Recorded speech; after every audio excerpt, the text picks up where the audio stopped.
ৰথতে বখিলা ইন্দ্ৰে দেখিত মোময় হেন কালি হেন আকলিয়া তিনি দানৱ দুৰ্জন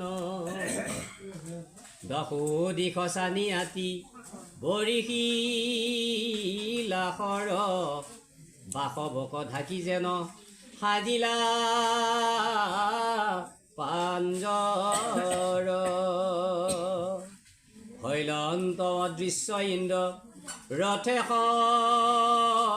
মনিতে মেঘত লুকাইলা যেন প্ৰচণ্ড আদিত্য পৰম আনন্দ দেখি দৈত্যৰ সেনাৰ পৰিল বাসৱ বুলি দিলে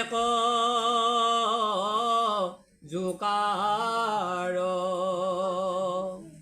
ত্ৰিদশ দেৱৰ দেখি নজায় নোপোহাই হা ইন্দ্ৰ ভৈল তজু হেনকে বিলাই। ঈশ্বৰৰ নাম গাই দিয়াৰ পিছত আমাৰ ইন্দ্ৰিয়বিলাকৰ সেইটো বিলাই হয়, তাৰমানে ভয় লাগি যায়, তাৰমানে তৰতৰি কঁপি যায়। আমাৰ কেইটামান চোৰ আছে ইয়াত, মানে ভকতবিলাকৰ ঘৰত চোৰ সোমায়। এতিয়া বাহিৰৰ চোৰবিলাক কোনোবাই দেখে কোনোবাই নেদেখে, কিন্তু ভিতৰৰ চোৰবিলাক সদায় দেখে, কিন্তু তাক গুৰুত্ব দিয়া নহয়। আমি সদায় গম পাওঁ নহয়, কেতিয়াবা আমাৰ খং উঠে, কেতিয়াবা আমাৰ বিৰক্তি হয়, কেতিয়াবা আমাৰ আকৌ লোভ আহি যায়, কেতিয়াবা আমাৰ কাৰোবাৰ বস্তু আনিবৰ কাৰণে মন যায়। এইবিলাক বস্তু আমাৰ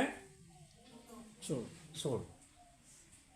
তাৰমানে কি হয়, ভকতসকলে যেতিয়া ঈশ্বৰক চিন্তা কৰে, তেতিয়া সিহঁতে আমনি কৰি এই ভক্তিটোটাও লৈ যায়। তাৰমানে যেতিয়া ইন্দ্ৰিয়বিলাক আমাক আমনি কৰিব, তেতিয়া আমাৰ ভকতিটো বাঢ়ি কৰি লৈ যায়, চুৰি কৰি লৈ যায়। চোৰ বুলিব ইয়াতে ভাগৱততো কৈছে। আকৌ শ্ৰীগাল আৰু কুকুৰৰ লগত তুলনা কৰিছে, হাজা পুত্ৰ এইবিলাক ইয়াতে কৈছে। কি হয়, তেওঁলোকে খুলি খুলি খাই বুলি কৈছে। আৰু সেই ব্যৱস্থাটো খুলি নোখোৱাৰ ব্যৱস্থাটো কৰিবৰ কাৰণে আমি শৰণ ল'ব লাগে, ভজন ল'ব লাগে। এতিয়া আমাৰ এই আইসকলে খুলি খাব নোৱাৰে। এই আমাৰ ল'ৰা ছোৱালীবিলাকে শ্ৰীমন্ত শংকৰদেৱ সংঘৰ জৰিয়তে যিবিলাক প্ৰশিক্ষিত হৈছে, তেওঁসকলে কেতিয়াও খুলি খাব নোৱাৰে, কাৰণ বুজি পাইছে কথাটো, যে দেউতাকে কিবা এটা কৈছে ল'ৰাই মানিছে, স্বামীয়ে কিবা এটা কৈছে আইগৰাকীয়ে